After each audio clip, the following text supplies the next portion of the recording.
Hey friends, I recently noticed that almost 80% of viewers who enjoy these videos haven't subscribed yet. If you like the stories and want to see more, please take a moment to hit that subscribe button. It really helps the channel grow. Don't forget to leave a like and share your thoughts in the comments below. Your engagement makes a huge difference and helps these stories reach more people. Thanks so much for being here. By the way, where are you watching from? Drop your location in the comments. I'd love to know. In October 2003, a construction crew breaking ground for a new state highway through Pike County, Kentucky, unearthed something that stopped work for 6 weeks. Buried 3 feet below the roadbed, wrapped in rotted canvas and tied with wire, was a metal lockbox that had been hidden with deliberate care. Inside, 4 daguerreotype photographs showing the same woman and 4 boys at different ages, a midwife's journal bound in cracked leather, and 37 infant teeth strung on a length of human hair. The crew foreman, a man named Dale Thornton, who'd worked construction for 20 years, took one look at the contents and ordered the site cordoned off. He never told anyone exactly what he read in that journal before turning it over to the State Historical Commission, but his hands shook when he handed it off, and he requested a transfer to a different county the following month. When the State Archive examined the materials, they classified them with a seal that read, "Genealogical anomaly restricted pending ethical review." The lockbox disappeared into climate, controlled storage within 72 hours. But one historian doctor, Sarah Vance, managed to photograph several pages of the midwife's journal before it vanished. What she read kept her awake for weeks. She described it in a private letter to a colleague as a document of systematic delusion so complete that the author believed she was fulfilling divine prophecy even as she documented the destruction of an entire family's sanity. The locals in that part of Pike County still call the ridge where the woman lived Widow's Hollow, though few remember why. Those who do the descendants of families who were there in 1901 won't say her name after dark. They say the wind through those hollows sounds wrong, like lullabies sung in a voice that's forgotten how to be human.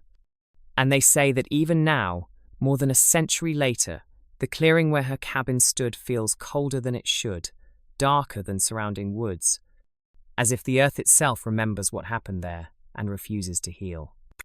Her name was Constance Barrow, and what she did to her 4 sons between 1901 and 1904 was so methodical, so grounded in twisted maternal devotion wrapped in religious certainty, that even the circuit judge who heard the case refused to read the full testimony aloud in court. Hello everyone, before we go further into this story, make sure to like and subscribe to the channel and leave a comment with where you're watching from. That way, YouTube will keep recommending stories like this one. But I'll warn you now, this one stays with you long after you've finished watching. Constance was 38 years old when her husband, Thomas Barrow, died in a mining collapse in the spring of 1901. They'd been married 16 years. She had borne him 4 sons, no daughters. The boys were 15, 13, 10, and 7 years old when their father died. James, Robert, Daniel, and Samuel. 4 names that would become entries in asylum records, evidence in sealed court documents, and ghosts that still haunt Pike County's collective memory. The family lived in a log cabin 8 miles from the nearest settlement, connected only by a wagon trail that became impassable during heavy rains. Thomas had been a hard man, people said, but fair. He kept his family fed through his work in the mines, and he kept them isolated, whether by necessity or by design. No one could say for certain. Constance had been known as a capable woman before his death. Quiet, devout, strong in the way mountain women needed to be to survive. The kind of woman who could birth a baby in the morning and work the garden by afternoon. The kind of woman who didn't complain or ask for help. But something shifted after the burial. The midwife who lived 2 hollows over, a woman named Mary Cordill, visited the Barrow cabin a week after Thomas was laid in the ground. She would later write in her journal that Constance met her at the door with a calmness that felt unnatural for a new widow. The house was spotless, not just clean but scrubbed, as if Constance had spent the days after the funeral erasing any trace of normalcy. The boys sat at the table, in perfect silence, hands folded, backs straight, watching their mother's every movement with an intensity that made Mary's skin prickle. When Mary asked if Constance needed anything food, help with the boys, company, the widow smiled. Mary described it as not unkind, but belonging to someone who'd made a decision the rest of us weren't privy to. Constance thanked her in a voice so soft it was almost a whisper, and said, "The Lord has shown me what must be done. My boys are all I have now, and I am all they'll ever need." Mary left shortly after, troubled but unable to articulate why. She wrote that night, "There was something in the way she said it, not grief, not determination, something else, like she'd received instructions and was simply waiting to carry them out." By summer, the Barrow family had stopped attending the small church in the settlement. The eldest son, James, used to help neighbouring families with harvest work, earning a bit of extra money and keeping the family connected to the community. But after June, no one saw him. When the storekeeper in the nearest town, a man named Eli Pruitt, sent his son to check on the family in late August, the Barrows owed credit for supplies purchased in the spring. The boy returned, white-faced and stammering. He said Mrs. Barrow had answered the door with all 4 sons standing behind her in a line, like soldiers awaiting orders. She told him they no longer needed supplies from town, that she'd been given a different provision by the Lord. She paid the debt in full with old currency, tarnished silver coins the boy had never seen before, coins so old they might have been her grandmother's, hidden away for decades. When Eli's son asked if everything was all right, if James was home, Constance placed her hand on the eldest boy's shoulder and said, "My sons understand their purpose now. We're building something pure here, something that won't be corrupted by the world outside these woods." The boy noticed that James, the 15-year-old, had scratches on his face, deep ones, fresh ones that looked like they'd been made by fingernails. But when he tried to make eye contact with James, to silently ask if he needed help, the boy stared straight ahead, expressionless, as if he'd learned to be somewhere else, while his body remained standing in that doorway. By autumn of 1902, hunters and loggers passing through the ridge began reporting strange occurrences. Lantern light burning in the cabin windows at odd hours 2-3 in the morning, when no one should be awake. And sounds, a woman's voice, low and rhythmic, reciting what might have been scripture, but in a cadence that felt wrong, almost hypnotic. The words would drift down through the hollow on still nights, not loud enough to make out clearly, but persistent enough to unsettle anyone who heard them. One hunter, a man named Abel Combs, ventured close enough to peer through a gap in the shutters one November evening. What he saw made him back away slowly, return to his camp without his kill, and refused to hunt that ridge ever again. All 4 boys were sitting cross-legged on the floor in their nightshirts, forming a perfect circle. In the centre, Constance knelt with an open Bible, but she wasn't reading from it. She was speaking directly to her sons, touching each one's face in turn, telling them they were chosen vessels, and that their father's death had been providence, not tragedy. She told them the bloodline must not be diluted, that the world outside was fallen, tainted by mixing and weakness. That God had given her a vision in the nights after Thomas died. Her sons must remain pure, must keep the family line unbroken, must become both fathers and sons to the children who would come. Abel reported what he'd seen to the county sheriff, but the sheriff, a man named Lucas Hayes, said there was nothing illegal about strange religion. Mountain families kept to themselves. They had their own ways. Unless there was clear evidence of harm, his hands were tied. Abel left the sheriff's office unsatisfied, but he told his hunting party they weren't to go near the Barrow Ridge again. Some things, he said, you don't want to see twice. But Mary Cordill, the midwife, grew increasingly troubled as the months passed.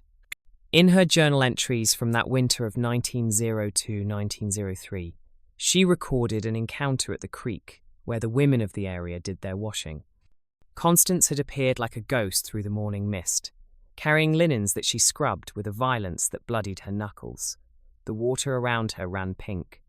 When Mary carefully asked about the boys, about how they were managing the winter, Constance replied with a chilling certainty that made Mary step backward. They're learning obedience. learning that the greatest love requires the greatest sacrifice. My husband thought he could bring the world into our home with his talk of moving to the settlement, of sending the boys to school. But I know better now. The only way to keep them safe is to keep them mine. The only way to keep them pure is to keep them here. Mary noticed something else that day, something she wrote in her journal with a hand that shook as she formed the words, "Constance was with child." And with Thomas Barrow dead for nearly 2 years, there was only one possible explanation. The realization settled over Mary Cordill like frost slow, inevitable, suffocating. She stood at that creek with her own washing forgotten in the basket at her feet, watching Constance disappear back into the mist, and understood that whatever was happening on that ridge had crossed a line from strange to unspeakable. But understanding and proving were different things in the mountains, and accusing a widow of such things without proof would make Mary the outcast, not Constance. So she did what mountain women had done for generations when faced with horrors they couldn't stop. She wrote it down. She documented every encounter, every suspicion, every detail that made her skin crawl. And she waited for someone with authority to finally listen. But to understand how Constance Barrow became the woman at that creek, the woman with bloodied knuckles and a belly swollen with an impossible child, you have to go back to the spring of 1901, before the transformation was complete, back when she was still recognizable as the woman her neighbors thought they knew. Constance had been 38 years old when the mine took Thomas. Not old, but not young, either not by mountain standards, where women aged fast and died young from the sheer labor of surviving. She'd been married to Thomas Barrow for 16 years, since she was 22 and he was 25. 4 sons in 16 years, James, Robert, Daniel, and Samuel. No daughters, which some of the churchwomen had whispered was a shame, as if Constance had somehow failed in her wifely duty by producing only boys. The family had lived in that log cabin for as long as most people could remember, 8 miles from the nearest settlement, connected only by a wagon trail that turned to impassable mud during heavy rains and disappeared entirely under winter snow. Thomas had built the cabin himself when he and Constance first married, choosing isolation over community in a way that seemed prudent at the time, closer to his work in the mines. Away from the gossip and judgment of town, a man could raise his family as he saw fit without neighbors commenting on every decision. Thomas had been a hard man. Everyone who knew him agreed on that. Hard in the way mountain men needed to be to survive. He didn't waste words or affection, didn't tolerate weakness or complaint. But he was fair, people said. He kept his family fed through back-breaking work in the mines. He didn't drink away his wages or raise his hand to his wife in ways that would show. By the standards of Appalachian husbandry in 1901, that made him better than most. Constance had been known as capable before his death, quiet, devout, strong in the particular way mountain women needed to be. She could birth a baby in the morning and work the garden by afternoon. She could stretch a sack of flour further than seemed possible, could make a rabbit feed a family of 6, could nurse a child through fever with nothing but creek water and prayer. She didn't complain. She didn't ask for help. She simply endured, the way her mother had endured, the way her grandmother had endured, back through generations of women who'd learned that survival meant silence. The boys had been 15, 13, 10, and 7 when their father died, old enough to understand death, young enough to still be shaped by it. James, the eldest at 15, had inherited his father's build, broad-shouldered and strong, capable of a man's work. He'd been helping neighboring families with harvest work that spring, earning a bit of extra money and keeping the family connected to the community.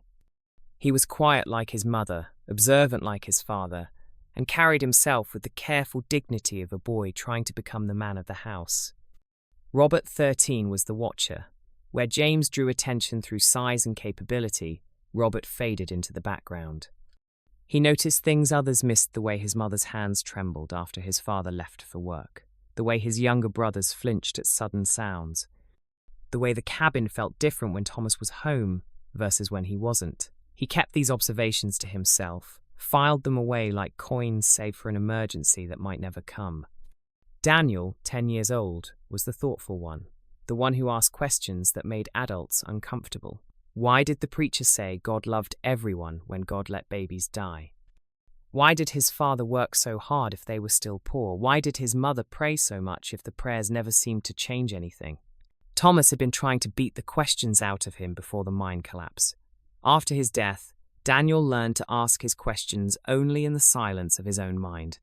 Samuel, the youngest at 7, was still at the age where he needed mothering, still small enough to crawl into his mother's lap when frightened, still young enough to cry without shame, still dependent in ways his older brothers had been forced to outgrow. He was the only one who'd been openly affectionate with Constance, the only one who still said, "I love you, Mama," without prompting. They were ordinary boys, before. The kind you'd see in any mountain community, underfed but healthy, uneducated but not ignorant, shaped by hardship but not yet broken by it. 4 boys who should have grown into 4 men, who should have left that ridge eventually to find wives and work and lives of their own. But Thomas Barrow's death changed the trajectory of their futures, as surely as it had stopped his own.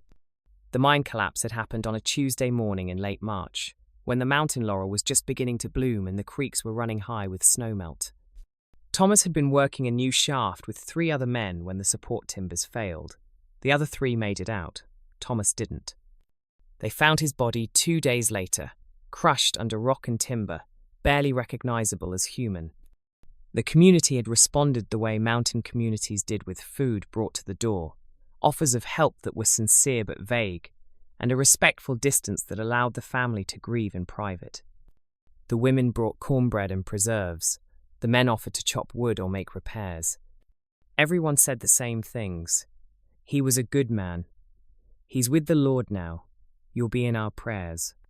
But Constance's reaction to these condolences troubled those who witnessed it. She didn't weep. She didn't rage. She simply accepted. With a calmness that felt rehearsed, as if she'd been preparing for this moment her entire married life, as if Thomas's death wasn't a tragedy, but a confirmation of something she'd already known. And in her eyes, those who looked closely enough said there was something new, not grief, not even relief exactly, something else, something that looked almost like recognition, like she'd been waiting for a sign, and the mine collapse had been it. By late July, the Barrow family's absence from town had become noticeable enough to warrant concern, though not yet alarm. Mountain families were expected to be self-sufficient, especially in summer when gardens produced and wild game was plentiful. But Eli Pruitt, who ran the general store in the settlement, kept meticulous records. The Barrows had purchased supplies on credit in early spring flour, salt, lamp oil, things that couldn't be grown or made at home. The debt wasn't large, but it was debt nonetheless. And Eli was a businessman first and a neighbour second. On a sweltering afternoon in late July, he sent his son, a gangly 16-year-old named Peter, up the ridge to collect. The boy took the wagon trail as far as it was passable, then walked the remaining 1.5 miles on foot through woods that pressed in close and humid. By the time he reached the clearing where the Barrow cabin stood, his shirt was soaked through with sweat, and the cicadas were screaming in the trees with an intensity that felt almost hostile. He returned 3 hours later, pale as creek stones, and stammering so badly his father had to sit him down with water before he could get the story out. Peter said he'd called out from the edge of the clearing, not wanting to approach uninvited. Mountain etiquette demanded you announce yourself. Give people time to make themselves presentable or hide whatever needed hiding. But before he'd finished calling, the cabin door had opened and Mrs. Barrow had appeared in the doorway. All 4 sons stood behind her in a line, like soldiers awaiting orders, not clustered the way boys naturally would, but arranged by height, perfectly spaced, hands at their sides. Their faces were blank, not afraid, not curious blank, as if someone had reached inside them and switched off whatever spark made them human. Mrs. Barrow had walked to the gate, a simple rail fence that marked the boundary between the Barrow property and the common woods, and waited there until Peter approached. She didn't smile. Didn't greet him by name, though she'd known him since he was a baby. Just waited, silent, until he explained why he'd come. When he mentioned the debt, she'd reached into the pocket of her apron and pulled out a small leather pouch. Inside were coins Peter had never seen before, tarnished silver pieces with dates from the 1840s and 50s, currency so old his father would later identify them as likely belonging to Constance's grandmother. Hidden away for decades, she counted out the exact amount owed, not a cent more, and placed the coins in Peter's hand. Her fingers were ice cold, despite the summer heat. "We won't be needing supplies anymore," she'd said in a voice that was soft but somehow carried across the clearing like a shout. "The Lord has shown me a different way. We'll be keeping to ourselves from now on." Peter had tried to be polite, tried to ask if everything was all right, if the family needed anything. That's when he'd looked past Constance to the boys still standing in that rigid line. That's when he'd seen James. The eldest son, the one Peter had played with as a child, had worked alongside during harvest, had considered almost a friend, had deep scratches on his face. 3 parallel lines down his left cheek, fresh enough that the edges were still red and raised. They looked like they'd been made by fingernails, human fingernails. Peter had tried to catch James's eye, to silently ask if he needed help, if something was wrong. But James stared straight ahead, expressionless, as if his body was standing in that doorway but his mind had learned to be somewhere else entirely, somewhere safe, somewhere far away. Constance had noticed Peter's attention. She turned and placed her hand on James's shoulder, not gently, but with the firm possession of someone claiming ownership. James didn't flinch, didn't react at all. "My sons understand their purpose now," Constance had said, and there was something in her tone that made Peter's skin crawl, made him want to back away slowly, like you would from a rabid dog. "We're building something pure here, something that won't be corrupted by the world outside these woods." Peter had left quickly after that, the coins burning in his pocket like they were cursed. He didn't look back, but he felt those 5 pairs of eyes watching him all the way to the tree line. Watching with an intensity that made the hair on his neck stand up. Watching like predators watch prey, or like prisoners watch the free. Back at the store, Eli had been troubled by his son's account, but not troubled enough to act. Mountain families had their own ways. Thomas Barrow had been a hard man who'd kept his family isolated. Maybe Constance was simply continuing that tradition. The scratches on James's face could have been from anything. Brambles, a fall, an accident. And the way the boys stood, the emptiness in their eyes, well, grief did strange things to children. Maybe they were still in shock from losing their father. But when Mary Cordell heard the story, and everyone in the settlement heard it within days, the way small communities share news, like currency, she felt her suspicions harden into certainty. She began asking around carefully about whether anyone else had seen the Barrows recently, whether anyone had noticed anything strange. The community's response was what she'd expected, but still disappointed her. Worry, yes, but tempered by the mountain code of non-interference. You didn't meddle in another family's business unless there was clear evidence of harm. And what was the evidence, really? A widow who wanted to be left alone. Boys who stood too still and had scratches that could be explained.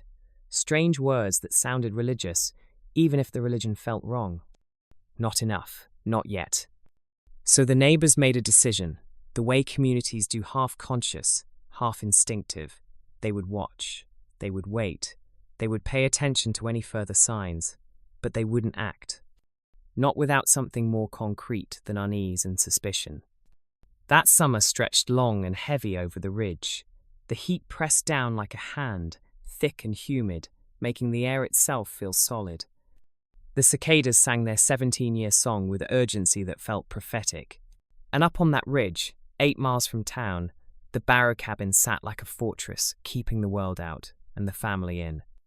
The locals who worked the woods that season, hunters, loggers, trappers, began to notice something they couldn't quite articulate. The hollow where the Barrows lived felt different, wrong. Like the air pressure had changed, like a storm was coming but never quite arrived, like something had shifted in the natural order and the land itself knew it, even if the people didn't yet. Something had changed behind those cabin walls, something that couldn't be named yet but could be felt, the way you can feel thunder in your bones before you hear it. Something was being built there, in that isolation. Something that would take time to reveal itself fully. But by then, it would be far too late to stop it. By autumn of 1902, more than a year after Thomas Barrow's death, The stories began to accumulate the way frost accumulates on windows, slowly at first, then suddenly impossible to ignore. The logging crews working the ridges that season were rough men, practical men, the kind who believed in what they could see and touch and sell. They weren't given to superstition or fancy. But even they couldn't explain what was happening on the Barrow Ridge. It started with the lights. Lantern light burning in the cabin windows at hours when decent people should be sleeping, 2 in the morning, 3, sometimes even later. Not the brief flicker of someone getting up to tend a sick child or use the privy, but steady illumination that lasted for hours. One logger, a man named Jim Kerner, had been checking his trap lines before dawn one October morning and swore he'd seen every window in the Barrow cabin lit up like it was midday, with shadows moving behind the glass, in patterns that seemed choreographed, ritualistic. Then there was the smoke. Every cabin had a chimney, and smoke was as common as breathing in the mountains. But the smoke rising from the Barrow place came at wrong times, midday in warm weather, when no cooking fire should be needed, or in the dead of night when any sensible person would have banked the coals and gone to bed. And it looked wrong, too. Not the thin grey smoke of a cooking fire, or the thick white smoke of damp wood, but something darker, sweeter, that hung in the hollow like fog and left a taste in the air that made men spit and move upwind. But it was the singing that disturbed them most. On certain nights when the wind was still and sound carried down through the hollow like water finding its course, the men working late or camping in the woods would hear it. A woman's voice, low and steady, carrying a melody that might have been a hymn but wasn't quite. The cadence was wrong, too rhythmic, too insistent, like a heartbeat or a chant. It would go on for hours. The same melody, repeated over and over, until it stopped sounding like worship and started sounding like instruction, like programming, like someone trying to carve words into stone through sheer repetition. What made it worse was that it was only one voice. Never the boys joining in, never the harmony of a family singing together.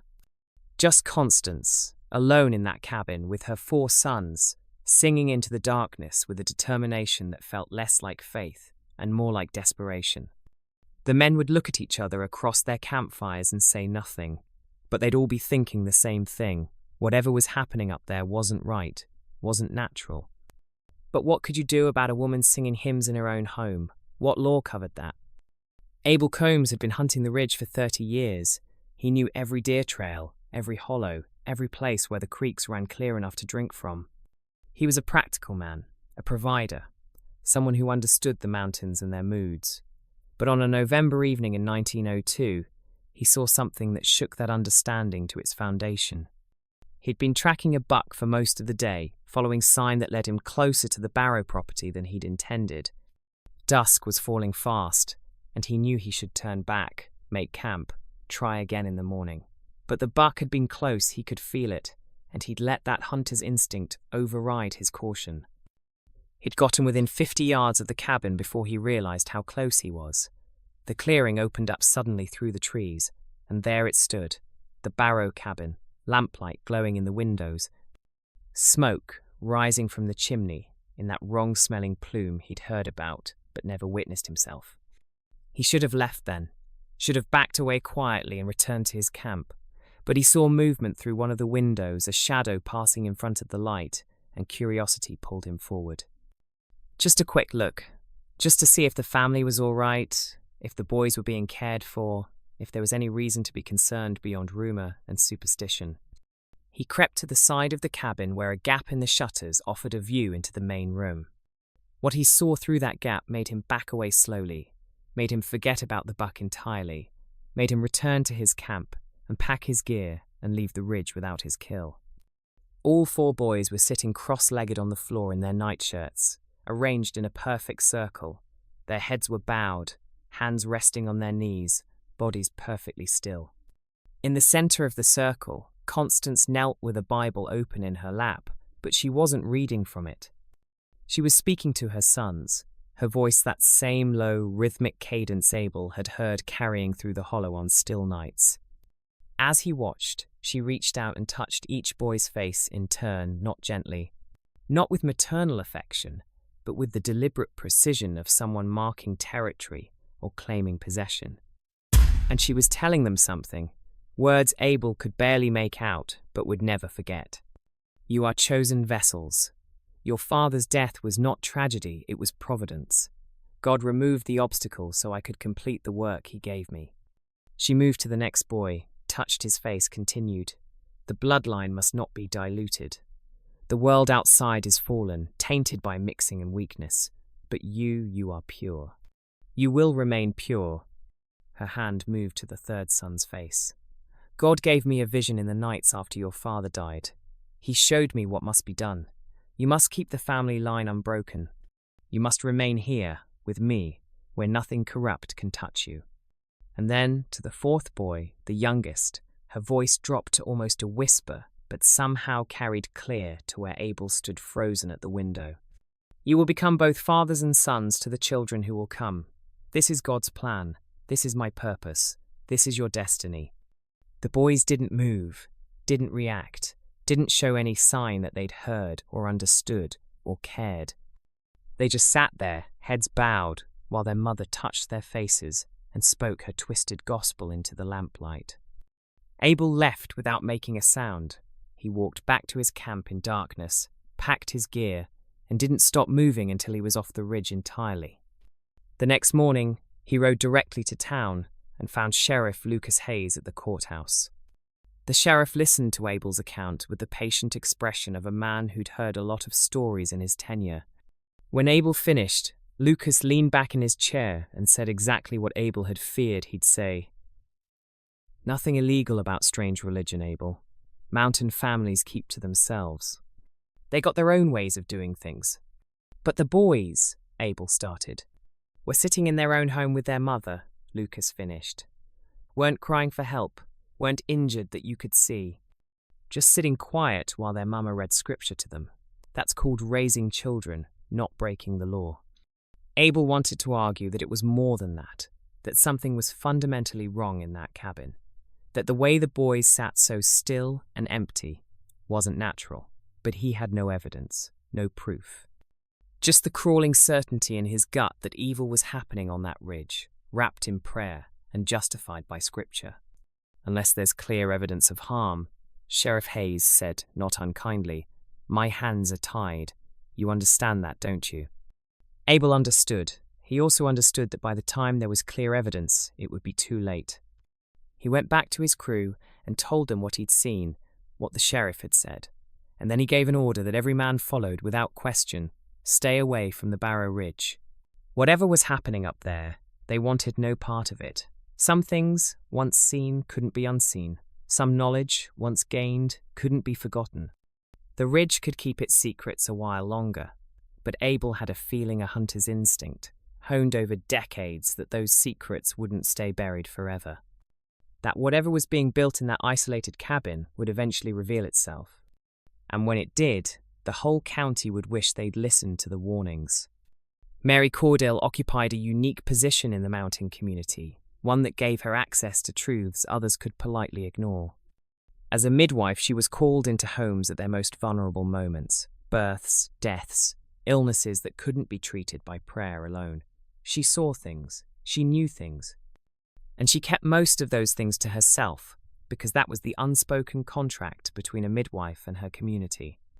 But what she was beginning to suspect about Constance Barrow tested the limits of that silence. Her journal entries from the winter of 1902 to 1903 tracked her growing concern with the methodical precision of someone documenting evidence for a trial that might never come. She wrote about Abel Combs's report, about the stories from the logging crews, about the feeling impossible to quantify, but impossible to ignore that something profoundly wrong was unfolding on that ridge. The encounter at the creek confirmed her worst fears. It was early December, a cold morning when the water ran so clear and frigid it made your hands ache to touch it. Mary had come to do washing, as had two other women from neighbouring hollows. They were scrubbing in companionable silence when Constance appeared through the morning mist like a ghost, materialising so suddenly that one of the women gasped. She was carrying linens more than seemed reasonable for one woman and 4 boys. The fabric was stained with substances Mary recognized from years of midwifery. Blood, both old and fresh. Other fluids she chose not to identify. And Constance was scrubbing them with a violence that went beyond the practical need to get cloth clean. Her knuckles were split and bleeding, the water around her running pink, but she didn't seem to notice or care. The other women found excuses to leave quickly. Mary stayed. She waited until they were alone, then approached carefully, the way you'd approach a wounded animal aware that pain makes creatures dangerous, unpredictable. She asked after the boys, kept her voice gentle and casual. How were they managing the winter? Did they have enough food? Was everyone healthy? Constance's hands never stopped their violent scrubbing. When she finally spoke, her voice had a certainty that made Mary's blood run cold, not the certainty of faith, but the certainty of madness that believes itself righteous. They're learning obedience, Constance said, learning that the greatest love requires the greatest sacrifice. Mary tried to ask what she meant, but Constance continued as if she hadn't heard, her words spilling out with the rhythmic quality of something rehearsed, something repeated so often it had worn grooves in her mind.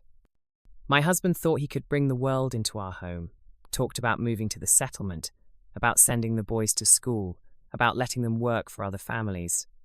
He wanted to scatter them, dilute them, let the world corrupt what God made pure. She looked up then, and Mary saw something in her eyes that made her take an involuntary step backward. Not anger, not grief, something colder and more determined. But I know better now, Constance said. The only way to keep them safe is to keep them mine. The only way to keep them pure is to keep them here. That's when Mary noticed what her midwife's eye couldn't ignore. Beneath Constance's worn mountain dress, her belly was swollen. Not much, maybe 4 months along, but unmistakable to someone who'd seen hundreds of pregnant women. Thomas Barrow had been dead for nearly 2 years. The horror that had been building in Mary's mind suddenly crystallized into terrible understanding. She wanted to ask, needed to ask, but the words stuck in her throat, choked by the enormity of what they would mean if spoken aloud. Constance saw her looking, saw the recognition dawn, and she smiled that same smile she'd given Peter Pruitt at the gate, the smile of someone who believes beyond doubt that they are righteous. She gathered her linens, still dripping pink water, and walked back into the mist without another word. Mary stood at that creek for a long time after Constance disappeared, her own washing forgotten. That night, she wrote in her journal with a hand that shook so badly the words were barely legible. Something unnatural grows in that cabin, and I fear it is not just the child in her belly. I suspect horrors I cannot yet name, crimes that have no precedent in law or scripture, but I have no proof. Only the testimony of a woman's intuition and a midwife's trained eye, only the certainty that when spring comes and I can finally reach that cabin, I will not find what I expect. I will find something worse. Winter descended on the ridge with unusual severity that year. Heavy snows blocked the trail completely, making the Barrow cabin unreachable even for someone desperate enough to try. The community settled into an uneasy waiting, watching smoke rise from that distant chimney-proof of life, but nothing more. No movement visible through the windows, no signs of the boys. Just smoke, steady and wrong-smelling, rising into the white winter sky day after day. Mary made her decision during those long frozen months. When spring came and the trail cleared, she would visit. She would bring supplies as a pretense: food, medicine, things a widow with 4 boys might need. She would examine Constance, would see the child when it came, would try to assess what was truly happening behind those walls. But privately, in the darkness of her own cabin on nights when sleep wouldn't come, she feared she already knew. And she feared that when she finally saw the truth with her own eyes, it would be far too late to save anyone. Spring came late to Pike County in 1904, the winter refusing to release its grip until well into April. When the snow finally melted and the trails became passable again, a travelling peddler named Jacob Stern made his way up the ridge, selling needles and thread, lamp oil and tobacco, the small necessities that kept isolated families functioning. He found the boy wandering in the woods 2 miles from the Barrow cabin. Samuel was 10 years old now, though he looked younger, emaciated, barefoot despite the lingering cold, his clothes torn and filthy. He was speaking, but not making sense. Just fragments, repeated over and over like a prayer or a curse. She says we're Adam's sons. She says there's no sin when it's family. She says the baby is pure. Jacob tried to calm him, to get coherent answers, but Samuel just kept repeating those phrases, his eyes unfocused, his body trembling. When Jacob examined him more closely, he saw what the torn clothes had hidden, scars, old ones and new ones, covering his arms and back in patterns that suggested systematic abuse rather than accidents. Jacob didn't hesitate. He lifted the boy lighter's kindling and carried him down the mountain to the settlement. The community's response was immediate and laced with guilt. Their waiting, their respect for mountain privacy, their decision to watch rather than act, all of it had been complicity. Mary Caudle examined Samuel and confirmed what everyone could see: severe malnutrition, evidence of prolonged confinement, psychological trauma, so profound the boy couldn't form coherent sentences beyond those repeated phrases. Sheriff Lucas Hayes could no longer claim his hands were tied. He rode up to the cabin that same afternoon with 2 deputies, all 3 men armed, though none of them could articulate exactly what they expected to face. They approached through woods that felt wrong too quiet, as if every bird and animal had abandoned that section of ridge. No rustling in the underbrush, no distant crow calls. Nothing but the sound of their horses' hooves and their own breathing, as if nature itself had abandoned that place. The cabin came into view through the trees. The door stood slightly ajar, not broken or forced, just open, like an invitation or a warning. No smoke rose from the chimney despite the spring chill. And before they even reached the porch, the smell hit them. Not decay exactly, something else. Old air, stale and sour, like a place that had been sealed from life itself for too long, like a tomb.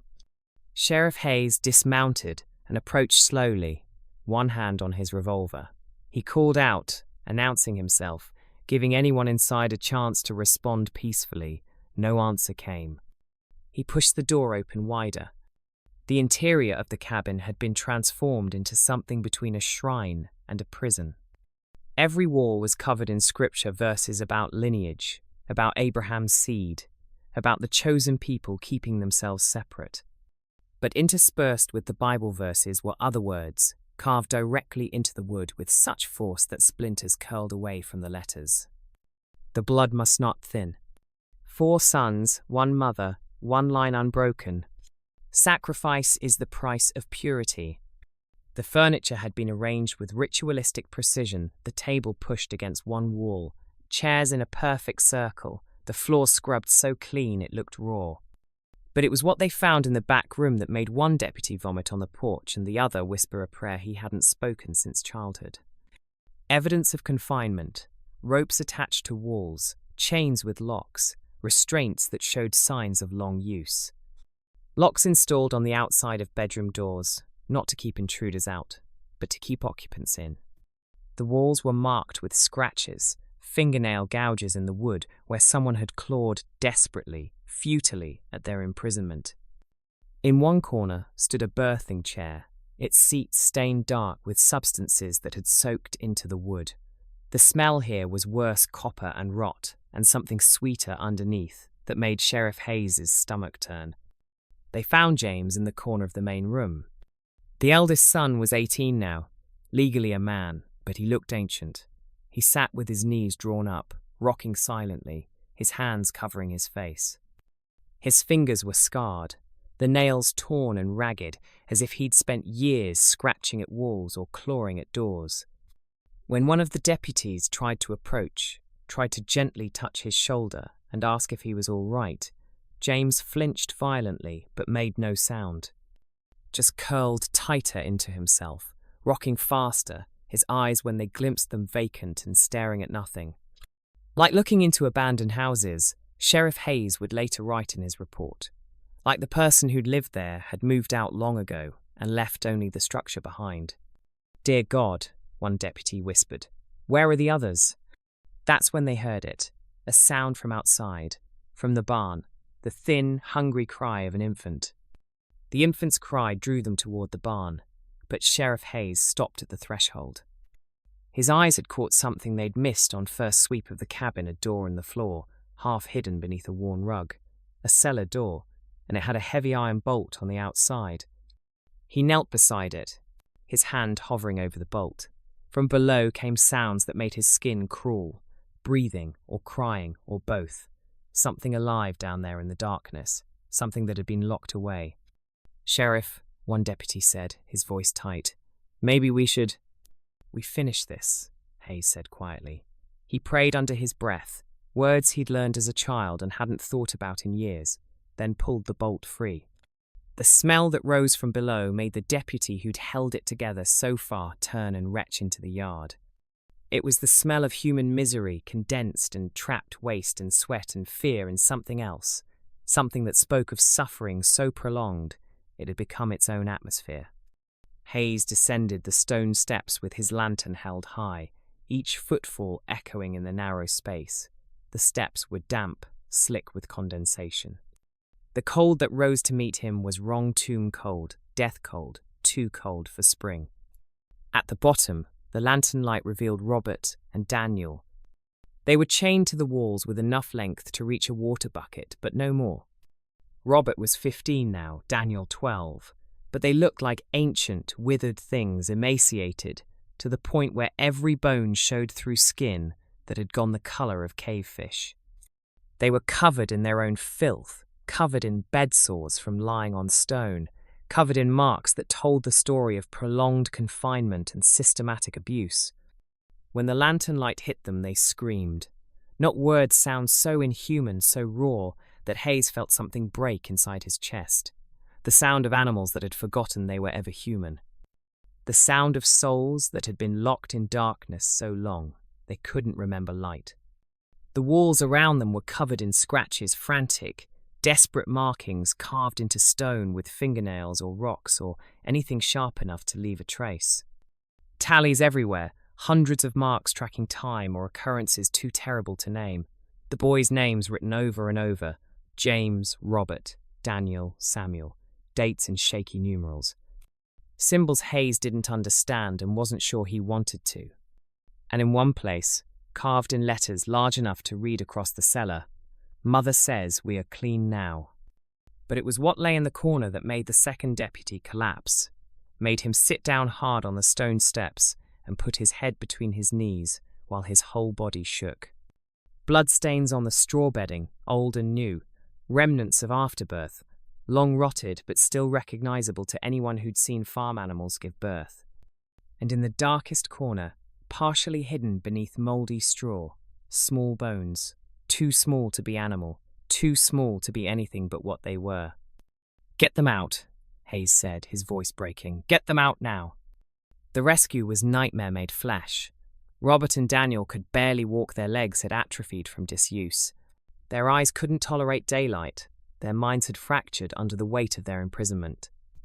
Robert tried to speak when they unchained him, but his tongue was swollen from dehydration, and the words came out slurred, unintelligible. Daniel just cried, not human crying, but the keening wail of an animal caught in a trap, over and over, without stopping. It took all three men to carry them up the steps and into daylight. The boys screamed when the sun hit them, covering their faces with skeletal hands. Hayes sent one deputy to ride for the doctor, while he and the other tried to make the boys comfortable on the porch. James still hadn't moved from his corner inside the cabin, still rocking, still silent, still absent. They would have to carry him out too, Hayes realized.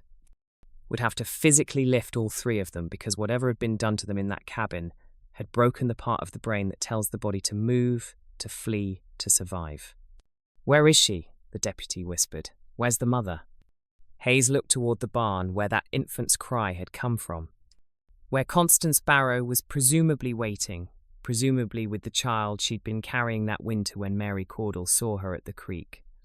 The child that could only have one father, or rather, one of four. "Stay with them," Hayes said, checking his revolver. "I'm going to end this." He walked toward the barn, toward that crying infant, toward whatever horror was waiting inside, and with each step, he prayed that when this was over, he'd be able to forget what he'd seen. But he knew the way you know things in your bones, that he never would. Sheriff Hayes found Constance in the barn, sitting on a hay bale with an infant cradled against her breast. The baby was nursing weakly a girl, severely malnourished, her skin the translucent blue-white of something that had never been properly fed. But Constance looked serene, almost beatific, like a Madonna in a painting. She looked up when Hayes entered, and her expression was one he would never forget. Not fear, not guilt, but the patient condescension of a teacher faced with a slow student who refused to understand a simple lesson. "I knew you'd come eventually," she said calmly, "but you're too late. The work is done." Hayes tried to speak, to demand answers, to place her under arrest.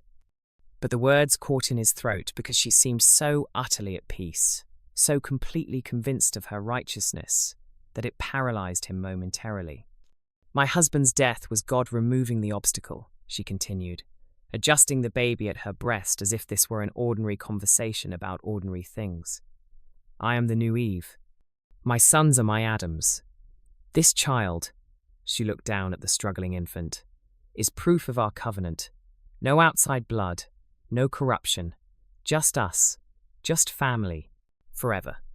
She spoke with the patience of someone explaining mathematics to a child, as if the horror of what she was saying was simply too obvious to require elaboration. Mary Cordill arrived within the hour, summoned by the deputy who'd ridden for help. What she found confirmed her worst fears and exceeded them. The infant was maybe 3 weeks old, already failing from malnourishment.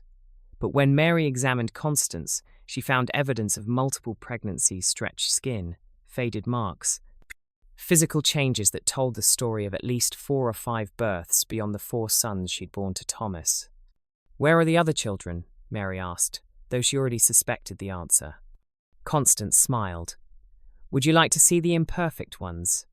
She led them calmly, without restraint, as if conducting a tour to a patch of disturbed earth behind the cabin. 4 small graves, marked only by stones. She explained with the detached tone of someone describing a gardening season. God wanted only the perfect children to survive.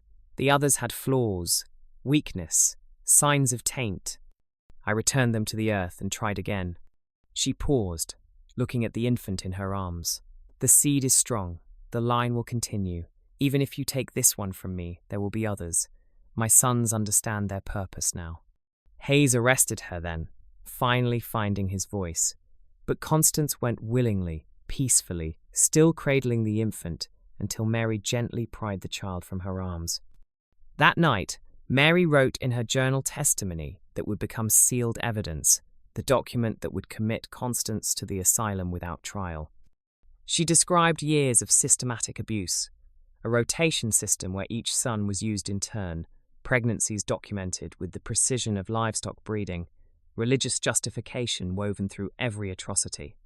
Mary's final entry was stark in its assessment. "This is evil committed while believing itself righteous, and I fear that makes it worse, not better." Samuel, the youngest, eventually recovered enough to give fragmentary testimony to the circuit judge. His words, halting and broken, painted a picture of indoctrination so complete it had nearly destroyed his ability to distinguish reality from delusion. "She made us believe it was holy," he whispered. "She quoted scripture while she said resistance was sin, said starvation was purification. She told us Father's ghost was watching, that he approved, that this was what he'd wanted all along but been too weak to do." He broke down then, sobbing. "The worst part isn't what she did. It's that for a long time years I believed her. She nearly convinced me it was love." James never spoke again. He was institutionalized, documented as catatonic, and died in 1907 at age 21 without ever uttering a word about what happened in that cabin. Robert was committed to a different institution, his condition diagnosed as permanent psychological fracture. The doctors said his mind had simply withdrawn to somewhere they couldn't reach. Daniel showed some recovery enough to feed himself, to recognize his own name, to sometimes respond to questions. But he was plagued by night terrors that would wake entire wards, screaming about mothers and blood and children who were born wrong. The circuit judge ordered them separated, sent to different institutions under different names. Mercy through separation, he called it. The boys would never see each other again. Would never have to face the brother who'd been forced to father their mother's children, or the brother who'd shared their imprisonment, or the youngest who'd escaped and damned them all by surviving. Some mercy, Hayes thought when he heard the decision, was just another form of punishment. Constance Barrow never stood trial. The circuit judge ruled that a trial would serve no purpose beyond spectacle. The evidence was overwhelming, the crimes beyond legal precedent, and the woman herself so clearly detached from reality that a courtroom proceeding would be merely theatre for the morbidly curious. She was committed to the state asylum in late May 1904. Within a week, she stopped eating, stopped speaking. She simply sat in her cell with her hands folded in her lap, lips moving in silent prayer, eyes fixed on something no one else could see. The guard who watched over her said she looked peaceful, like someone who'd completed a great work and was simply waiting for God to call her home. She died in May 1911, 9 years after her arrest. The official cause was listed as self-starvation, though the guard who found her body that morning told a different story to anyone who'd listen. He said her face looked wrong, not peaceful at all, but frozen in an expression of shock or horror, like she'd seen something in those final moments that even faith couldn't prepare her for. They buried her in an unmarked grave at the edge of the asylum cemetery. No service, no mourners, just a plot number in a ledger that would eventually be lost to time. But the journals remained. When Dr. Sarah Vance examined them in 1999, 95 years after Constance's arrest, what she found was a roadmap of systematic delusion. 3 years of entries that began as ordinary prayers and slowly transformed into something else entirely. Constance wrote about visions where God spoke to her directly, gave her explicit instructions about her sons, about bloodline purity, about her role as the keeper of the last pure branch of a sacred tree. She documented everything with meticulous precision, which son on which day, a rotation system that ensured fairness, dates marked with symbols that indicated conception attempts and successful pregnancies. She wrote about breaking their resistance not through violence, but through patience and scripture, through the slow grinding certainty that she was right and they were lost without her guidance. She wrote about Samuel, the youngest, who cried every night for months, and then one day he stopped. Constance praised this silence as surrender, called it faith, said it was proof that he'd finally understood his purpose. The final entries were the most disturbing because they were calm, grateful. She thanked God for giving her the clarity and strength to see it through. She wrote that her sons finally understood, that the line is pure now, the blood has been made clean, that she could finally rest.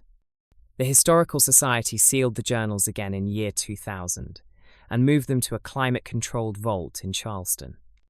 No copies were made, no photographs taken, officially to protect the dignity of descendants. But there were no descendants.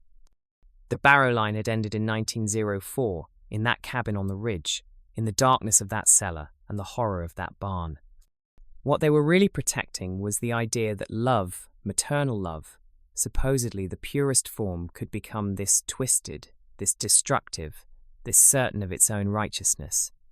The photograph discovered in 2003 takes on new meaning when you know the story. Look at it closely. The woman standing center, 4 boys arranged around her.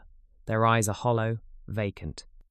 They stand too close to her, like satellites trapped in orbit, unable to break free. Her hand rests on the eldest boy's shoulder, not protective, but possessive, claiming, marking territory. It's a photograph of what was coming, of what had maybe already begun. The cabin was burned shortly after Constance's commitment, the land left to return to wilderness. In 2004, a documentary crew tried to film at the site, but was denied permits. The official reason was unstable ground. The real reason, according to locals, was that the place felt wrong. Crew members who managed to visit before being turned away reported that even in full daylight, the clearing where the cabin had stood was darker than it should be. Cameras malfunctioned. Audio equipment picked up sounds no one heard while recording whispers, humming, a woman's voice reciting something that might have been prayer or might have been instruction. They left after 2 days and never released the footage. The locals still call it Widow's Hollow, though fewer people remember why with each passing generation. Those who do remember won't say Constance Barrow's name after dark. They say the wind sounds wrong when it moves through those trees, that women who walk there feel watched, feel a presence that isn't comforting but suffocating, possessive, that on quiet nights you can hear a lullaby sung in a voice that loved too deeply and broke something fundamental in the process. The surveyor who found the lockbox in 2003, Dale Thornton, never returned to that part of the county. He sold his equipment 6 months later and moved to Ohio. In an interview years afterward, he said he still thought about those 37 infant teeth strung on human hair, wondered which children they'd belonged to, wondered if Constance had kept them as trophies or as holy relics, like something that had been loved once, he said, and then made into a lesson. The horror of Constance Barrow isn't that she was insane, it's that she was a mother who loved her children. Loved them so completely, so absolutely, that she destroyed them rather than let the world have them. That kind of love, isolated, certain, untethered from reality, becomes indistinguishable from madness. Faith without witness turns inward. Conviction without accountability becomes monstrous. Every few years, someone finds something on that ridge. A rusted lantern, a page from a journal, a carving in a tree that reads, "The line must not break," and the silence starts to crack again. What haunts that hollow isn't the ghosts of the sons, it's the certainty of the mother. The knowledge that somewhere in the dark mathematics of faith and isolation, she found a logic that made sense to her. And no amount of time or silence or soil can bury that. If you look at that photograph long enough, the woman and her 4 sons standing before their cabin, you can almost hear it. The lullaby she sang while they stood in circles. The scripture she quoted while committing atrocities. The certainty in her voice when she said, "This is love." Some families keep secrets. Some secrets keep families, until there's nothing left but wind and woods and the weight of what was done in the name of devotion. If you made it this far, leave a comment telling us what you think. Could something like this really happen? And if you're ever driving through the hollows of Appalachia, where the roads wash out and the woods go quiet, remember, some mothers love too much. And that kind of love leaves scars that even the earth can't heal.